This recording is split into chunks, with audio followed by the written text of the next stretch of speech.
Santa Mesa for Christmas, and I'm a little bit sick, but come with me.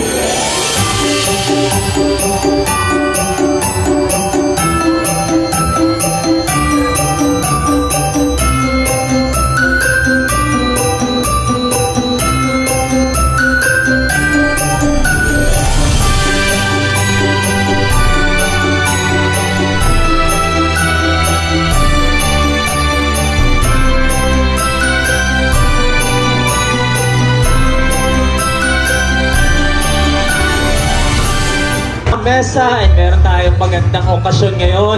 Nafe-feel nyo na ba ang Pasko? Alam nyo man dito, ano ngayon? October, kalahati ng October, patapos na. So mga magdadalawang buwan na pong Pasko dito sa Pilipinas. Hopefully everybody is having a good season. Friends from the Bureau of Fire Protection, headed by Senior Fire Officer for Olga de la Peña, Police Lieutenant Joseph de la Cruz, Station Commander from UCPD Galas Station, Ms. Carmi Banderial, representative from the Office of Vice Mayor, Reverend Father Alan Hobet Kabatian, Parish Priest from Holy Redeemer Parish. Thank you for your presence and support as we embrace. Mikey, palapakan natin ang ating host na si Mikey. And gusto ko lang pong bumati kay Miss Joy, ang ating mall manager, ang ating mga officials from the SM family, si Sir Brian, si Sir Alan, at ang iba pang mga SM officials that are here. Binabati ko yung mga kabataan na naandito.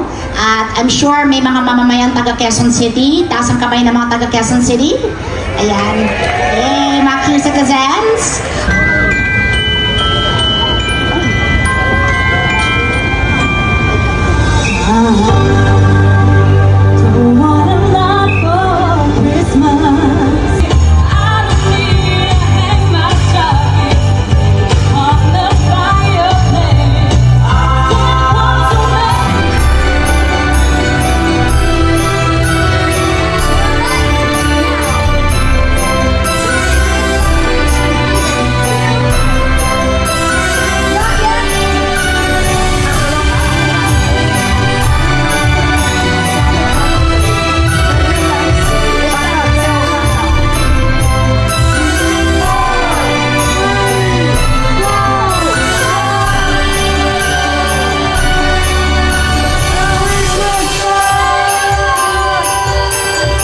If we can have another photo opportunity for here in front of the stage.